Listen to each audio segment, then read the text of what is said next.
என்னாச்சுக்கா? கிடைக்கல. நீதான் ஏதோ பிசினஸ் விஷயமா உனக்கு யாரும் ஹெல்ப் பண்ணுவாங்கன்னு சொன்ன. இப்ப எதுக்கு இப்படி பணத்துக்கு அலைஞ்சிட்டு இருக்க? எல்லாருமே வியாபாரிகளா இருக்காங்க. என்ன சொல்ற? கடைசி நேரத்துல அவங்க காலை வாரி விட்டுட்டாங்க. அப்புறம் எதுக்கு உதவி பண்றேன்னு சொல்லணும்? அவங்க மேலயும் தப்பு தெரியல மணிமேகலை. அவங்க எப்பவுமே வியாபாரியா தான் இருக்காங்க. அவங்க நம்ம கிட்ட கனிவா பேசுறதுல கூட ஒரு வியாபார தந்திரம் இருக்கு. இந்த காலத்துல எவ்வளவு மோசமா நடந்துக்கிட்டாலும் வியாபாரத்துல ஜெயிக்கலான்னு சொல்றது அவங்களோட முறையா இருக்கு. இன்னைக்கு பல கம்பெனிகளோட நிலைமை இதே மாதிரிதான். கேட்டா பிசினஸ் எத்திக்ஸ்னு சொல்லுவாங்க. அப்புறம் எதுக்கு இந்த மாதிரிலாம் வேலை செய்யணும்? மணி என்னோட தொழில்னு இல்ல.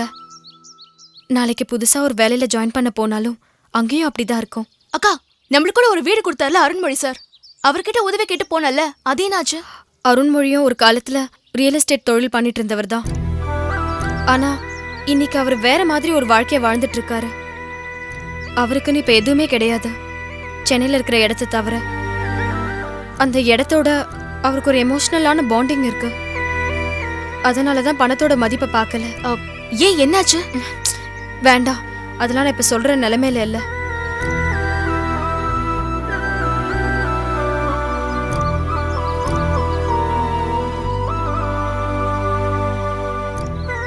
என்னாச்சு மணி? இல்லக்கா, பணத்துக்காக நீ அவ்வளவு சிரமப்படுற, என்னால உனக்கு ஹெல்ப் பண்ண முடியலன்னு நினைக்கிறப்போ ரொம்ப கஷ்டமா இருக்கு. இங்க பாரு, இத பத்திலாம் நீ இப்ப எதுவும் யோசிக்காத. நான் எப்படியும் பணத்துக்கு ரெடி பண்ணிடுவேன்.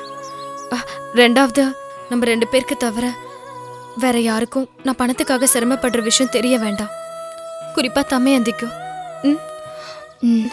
சரிக்கா. சரி வா.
பிருந்தா, உனக்காக தான் அன்னைக்கு உன் புருஷனை நான் சும்மா விட்டேன்.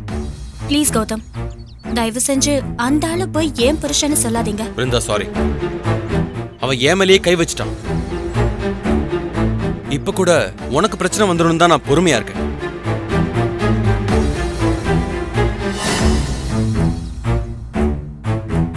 நீங்க எனக்காக இதெல்லாம் பார்க்க வேண்டாம், எனக்கு நீங்க தான் முக்கியம். அந்த ஆள் இல்ல, எங்க அப்பா கிட்ட பேசி நம்ம கல்யாணத்துக்கு ஏற்பாடு பண்ணுங்க. இப்ப பண்ண முடியாது. ஏன்? உன் புருஷன் கிட்ட டைவர்ஸ் வாங்காம நம்ம கல்யாணம் பண்ணிக்க முடியாது.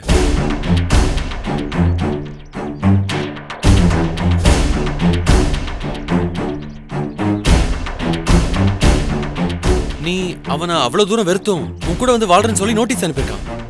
நாளைக்கு நம்ம கல்யாணம் பண்ணா பெரிய சட்ட சிக்கல் ஆயிடும்.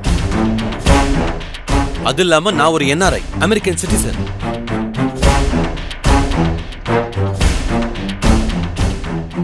கோர்ட்டு கேஸ்னு போனா நாளைக்கு எனக்கு பெரிய பிரச்சனை ஆயிடும். இந்த விஷயத்தை பொறுத்த வரைக்கும் உன் புருஷனா உன்னை விட்டு விலகணும், அதுவும் சட்டப்படி.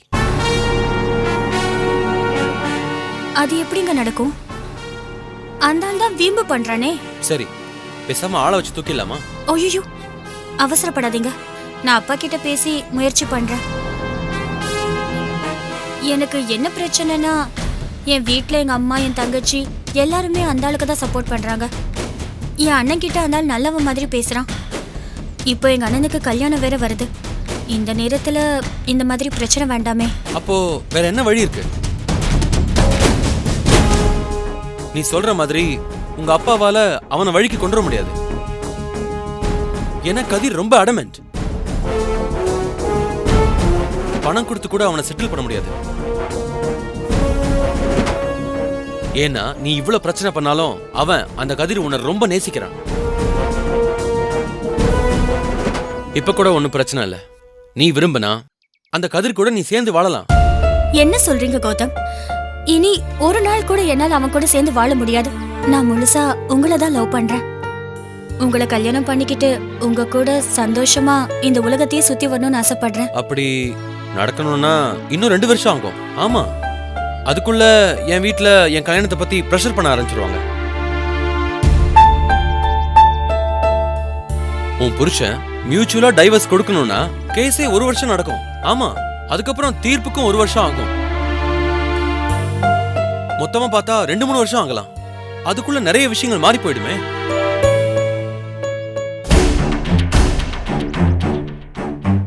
இப்போ என்ன பண்ணலாம் கௌதம்? ஒரு வழி இருக்கு. அந்த கதிரியே தன்னால வந்து டைவர்ஸ்க்கு சம்மதிக்க வைக்கணும். அது எப்படி நடக்கும்? நீங்க தானே இப்ப சொன்னீங்க அந்த ஆள் ஒத்து வர மாட்டான்னு. பிருந்தா, நான் இந்த சின்ன வயசுலயே எப்படி இவ்வளவு பெரிய பிசினஸ் மேனா ஆனான்னு நினைக்கிறேன்? ஒரு விஷயத்துல இறங்கி அது நடக்கலன்னு வச்சுக்கோ, அதை நான் விடவே மாட்டேன். அதுக்கு இன்னொரு ரூட்டை நான் கண்டுபிடிப்பேன். இப்ப நீ கதிரை வேண்டான்னு சொல்லியும் வெறுத்தாலும் கூட அவன் ஏன் உன்னை தேடி வரான் தெரியுமா? ஏன்னா உன் கேரக்டர் மேல அவனுக்கு நம்பிக்கை இருக்கு. என்ன கௌதம் இப்படி சொல்றீங்க? அவன் தான் நானும் நீங்களும் சுத்திட்டு இருக்கிறதா சொல்றானே. அவெல்லாம் சும்மா கோவத்துல சொல்றான் பிருந்தா. ஆனா உன் மேல அவனுக்கு நிறைய நம்பிக்கை இருக்கு. அந்த நம்பிக்கை அவனை விட்டு போகணும். ஐ மீன், நீ இப்ப பழைய மாதிரி இல்ல. என் கூட பிசிக்கல் ரிலேஷன்ஷிப்ல இருக்கன்னு அவன் நம்பணும். அப்படி அவனுக்கு நம்பிக்கை வரும்போது அவன் உன்னை விட்டு விலகி போயிடுவான். இப்ப கூட அவன் என்ன அப்படி நினைக்கிறதுக்கு சான்சஸ் இருக்குல்ல? நீ நினைக்க மாட்ட பிருந்தா. ஒரு ஆம்பளைக்கே நல்லா தெரியும் இந்த பொண்ணு சிங்கிளா இருக்காளா இல்ல இன்னொருத்தனோட கூட போயிட்டு இருக்காளான்னு. அப்படின்னா எப்படி அவரை நாம இப்படி நினைக்க வைக்கிறது?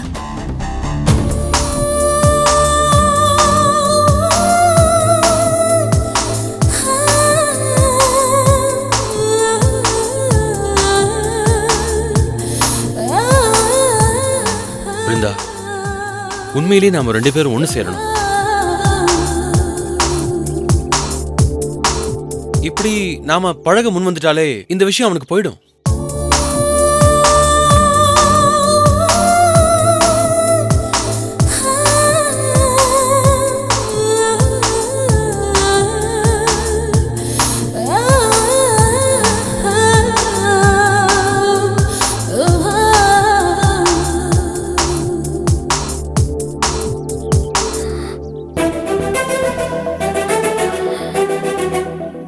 இங்க பாருங்க, நான் கொஞ்சம் யோசிக்கிறேனே.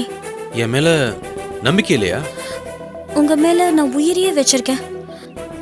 ஏன் இப்படி பேசுறீங்க? இங்க பாருங்க கௌதம், கொஞ்சம் டைம் கொடுங்க. நான் வரேன்.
சம்பந்தி வணக்கம். வாங்க வாங்க வாங்க வாங்க சம்பந்தி, வராதவங்க வந்திருக்கீங்க. இந்திராணி, மூர்த்தி, யார் வந்து பாருங்க. இவரா? உட்காருங்க. மூர்த்தி, உங்க மாமனார் வந்திருக்காரு பாரு. வாங்கப்பா. எப்ப வந்தீங்க? இப்பதான் வந்தேம்மா. அப்புறம் வந்த விஷயத்த ஆரம்பிச்சிட வேண்டியதானே? பெரிய மனுஷனோட வந்திருக்கீங்க. ஒண்ணு இல்லைன்னா கிளம்புங்க மாமா. ஒண்ணு இல்ல. கவிதா, பெரியவங்க கிட்ட எப்படி பேசணும்னு உனக்கு தெரியாதா? ஏன் மரியாதை இல்லாம பேசுற? ஆமா மாமா மாமா, உங்க வீட்ல உள்ள பொம்பளை பிள்ளைங்களாம் பெரிய ஆளுங்களுக்கு மரியாதை கொடுத்துல பேசிட்டு இருக்காங்க. சும்மா எங்கிட்ட இந்த பேச்செல்லாம் வச்சுக்காதீங்க, கிளம்புங்க. இப்ப என்ன நாங்க மரியாதை கொடுக்கல? ஏய், அவங்க பேசுறாங்கல்ல, நீங்க சொல்லுங்க. ஒருவேளை மருமகனை ரூம்குள்ள அழைச்சிட்டு போய் பேசுவாரோ என்னமோ. கடைசியா அந்த வீட்டுக்கு வந்தப்போ அப்படித்தானே பண்ணாரு.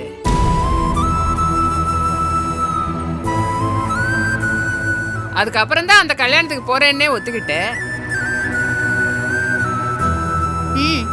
இந்திராணி, வந்த வர வாயை திறக்க விட.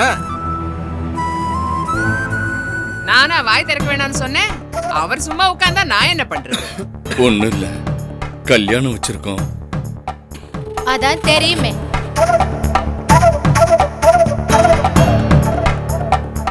வந்து வீட்டுல சாமி கும்பிடுறோம்.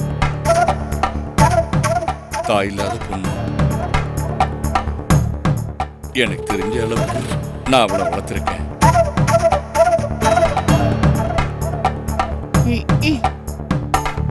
ஒரு வழியா இந்த கல்யாணம் நடக்குது. சத்தியமா சொல்றேன் சம்பந்தி, நீங்க எல்லாம் கூட இருந்து இந்த கல்யாணத்தை நடத்தி கொடுத்தீங்கன்னா நான் ரொம்ப சந்தோஷப்படுவேன்.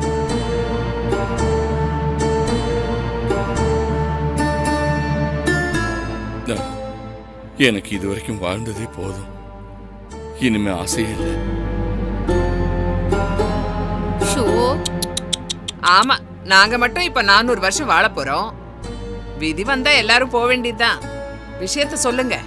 அது எங்க வீட்டுல சாமி கும்பிட போறோம். அதுக்கு நீங்க எல்லாரும் வரணும்.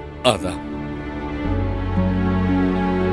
வீடு எழுத்தாப்புல இருக்குன்னு பொசுக்கு பொசுக்குன்னு அழைக்க வந்துட்டீங்க போல இருக்கு.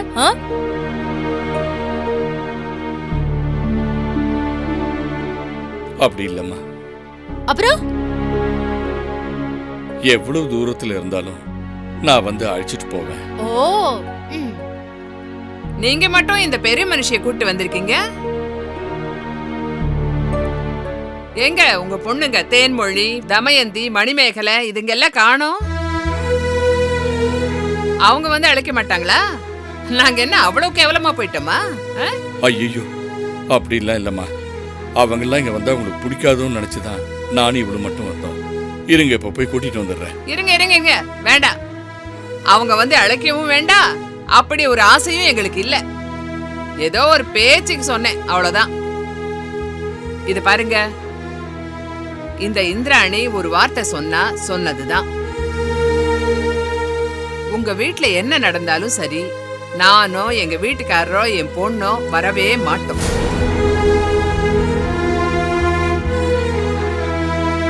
உங்க மாப்பிள்ளையும் பொண்ணையும் வேணா கூட்டிட்டு போங்க.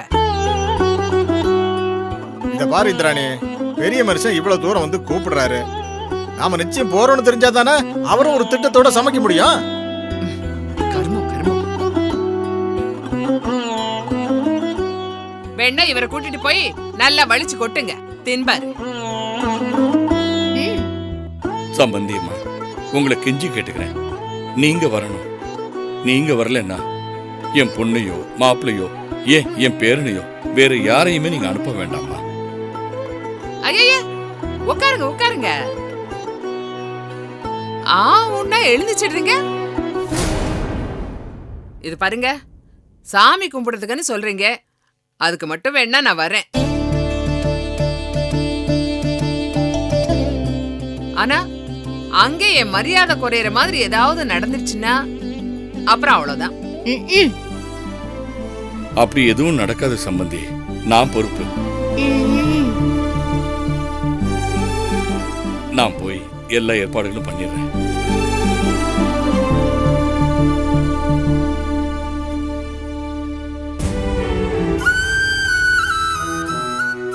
சம்மந்திம்மா, ஒரு சின்ன வேண்டுகோள்.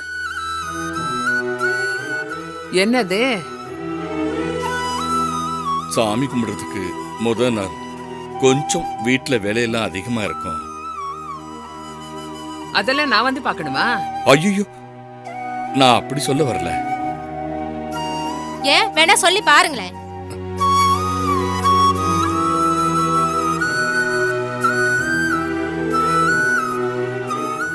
அது இல்லம்மா, குந்தவியோட முத நாள் வந்து ராத்திரி வந்தா கூட போதும். வேலைகள் எல்லாம் கொஞ்சம் பார்க்கணும், உதவியா இருக்கும்.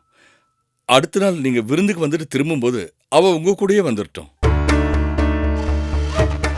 இதை மட்டும் நீங்க கொஞ்சம் கருணையோட ஒத்துக்கணும். என்னம்மா இவரு என்னமோ உதவித்தொகைக்கு மனு கொடுப்பாங்களே அப்படி வந்து கேட்டுட்டு இருக்காரு.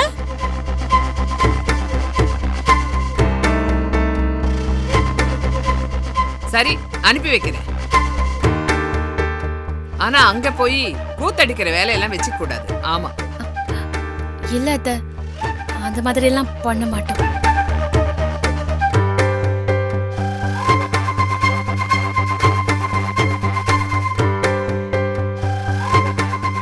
இரு, நான் அங்க போய் கும்மாளம் தாண்டி போடுவேன். அத கேட்க நீ யாரு? நீ எல்லாம் ஒரு ஜென்மோன்னு எங்க அப்பா வந்து உன்னை கூப்பிடுறாரு பாரு. கல்யாணம் முடியட்டும், அப்புறம் உன்னை ஒரு வழி பண்ணிடுறேன்.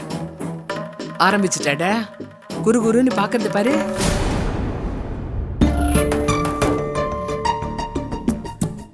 என்ன என்ன நினைக்கிற? ஒன்னும் இல்ல அத்தை. எனக்கு தெரியும், எனக்கு தெரியும் குந்தவ. உங்களுக்கு என்ன தெரியும்? ஒண்ணு இல்ல, இவள வீட்டுக்கு போலான்னு பெர்மிஷன் கொடுத்தல, குந்தவ எவ்வளவு சந்தோஷமா இருக்கு பார்த்தல, அதான். சரிங்க சம்மந்தி, அப்ப நான் கிளம்புறேன். வாங்க சம்மந்தி, ஒரு திட்டம் தெரியாம சமைச்சிடாதீங்க. என்னெல்லாம் ஒரு ஆள் கணக்குல சேர்த்துறாதீங்க. சாப்பாட்டை நிறைய பண்ணுங்க. எனக்கு நாட்டுக்கோழியும் ஆட்டு மூலியம்னா ரொம்ப இஷ்டம். புரியுதா? பண்ணுங்க பண்ணுங்க. வரேன் சம்மந்தி. வரேன் வாங்க. வரேன்.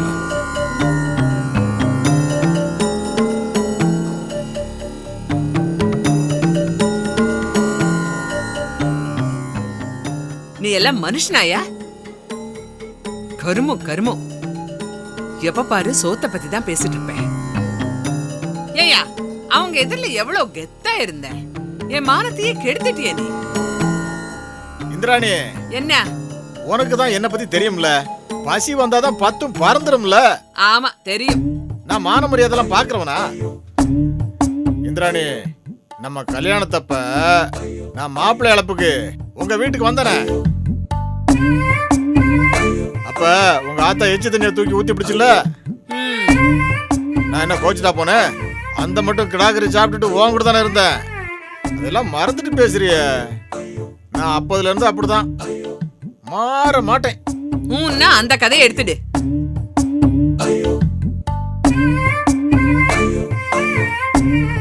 இன்னும் காரச்சேவு இருக்கா? தின்னதெல்லாம் பத்தாதா?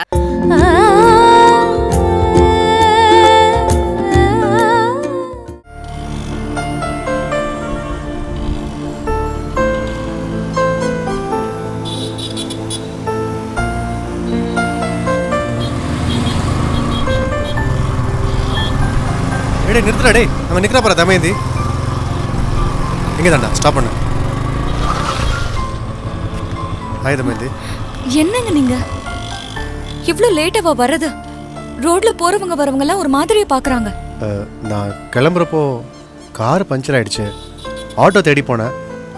ஃப்ரெண்டு வந்தான், அவன் கூட வந்துட்டேன். அதான் லேட் ஆயிடுச்சு, சாரி. டேய், நீ எங்கடா வரப்போற? நான் ஆஃபீஸ் கிளம்புறேன்.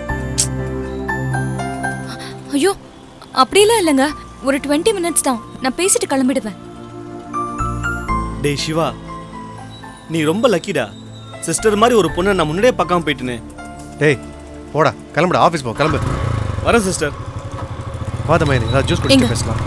கொஞ்சம் இருங்க. என்னங்க இது? உங்க ஃப்ரெண்டு ஏன் இப்படி இருக்காரு? ஏய், அவன் ரொம்ப ஜாலியான டைப்பு, ரொம்ப நல்லவன் கூட. அதெல்லாம் நீ சீரியஸாக எடுத்துக்காத. சரி, என்னாச்சு? என்னாச்சு? என்னங்க?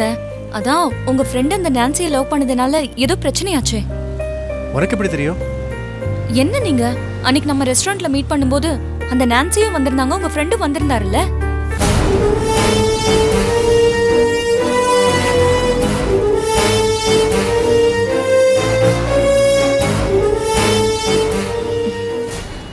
சரி, அதெல்லாம் விடுங்க. என்னதுக்கு வர சொன்னீங்க? ஆமாம்ல, நான் மறந்தே போயிட்டேன். அதெல்லாம் இங்கே தான் பேசணுமா? இங்கே ரெஸ்டாரண்ட்டுக்கு போய் காஃபி கிஃபி சாப்பிட்டு பேசலாமே? இல்ல வேண்டாம், இங்கே சொல்லுங்க. என்ன நீ, நாம 2 பேரும் இன்னும் கொஞ்ச நாள் கல்யாணம் பண்ணிக்க போறோம். உட்காந்து ஃப்ரீயா பேசலாமே? கல்யாணம் ஆனதுக்கு அப்புறம் ஃப்ரீயா பேசிக்கலாம். இப்போ எதுக்கு? இப்போ மட்டும் ரோட்ல போறவங்க ஒரு மாதிரியா பார்க்க மாட்டாங்களா? எங்க?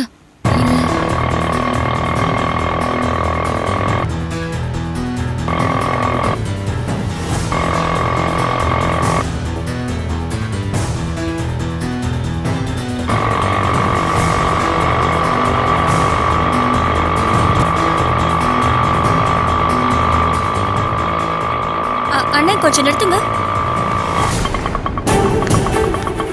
என்னங்க? ரொம்ப நல்லா இருக்கு பிரதர். என்ன மட்டும் ரொம்ப கண்டிப்பீங்க, ஆனா நீங்க மட்டும் இப்படி ரோட்ல நின்று ரொமான்ஸ் பண்ணிட்டு இருக்கீங்களா? ஏய், இவனை கல்யாணம் பண்ணிக்க போற பொண்ணு. இன்னும் கல்யாணமே ஆகலையேப்பா. ஏய், நீ எந்த காலத்துல இருக்க? அவன் இஷ்டத்துக்கு பொண்ணுங்களை கூப்பிட்டு அங்க எங்கன்னு சுத்திட்டு இருக்கான். அதையே யாரும் கேட்க முடியாது. இங்க நாங்க கல்யாணம் பண்ணிக்க போறவங்க, நாங்க பேசுறது தப்பா?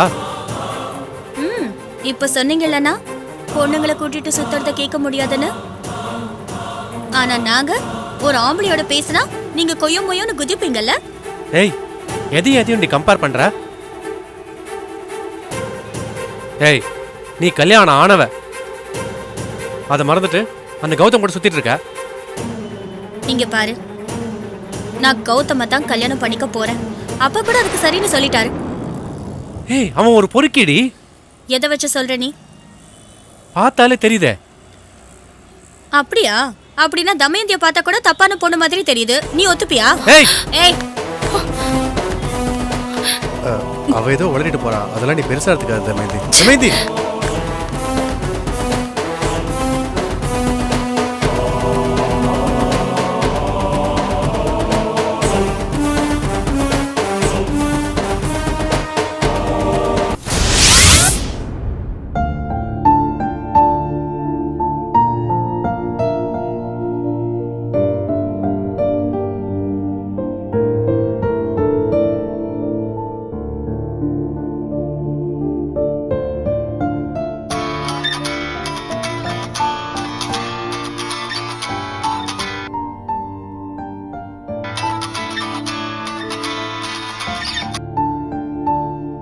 ஹலோ.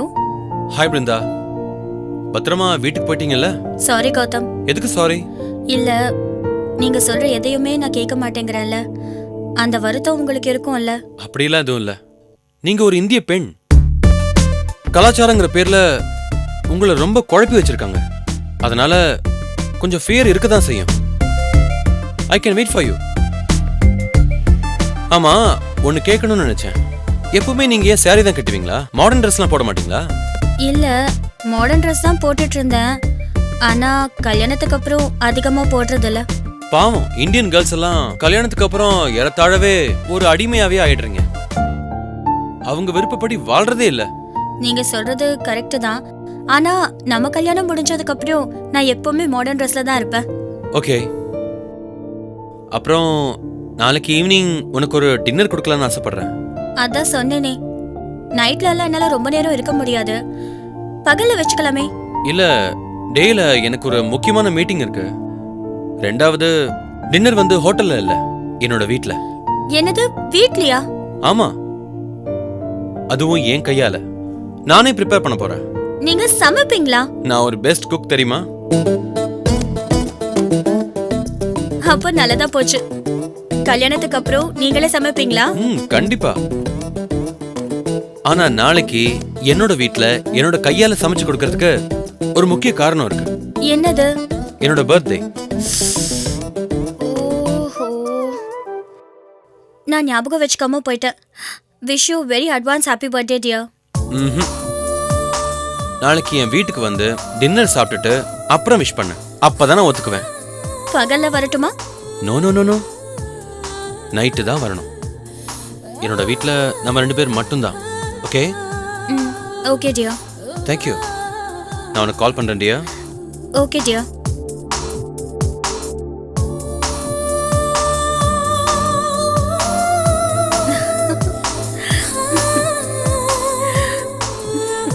ஏ பிருந்தா, பிருந்தா இங்க வாடி.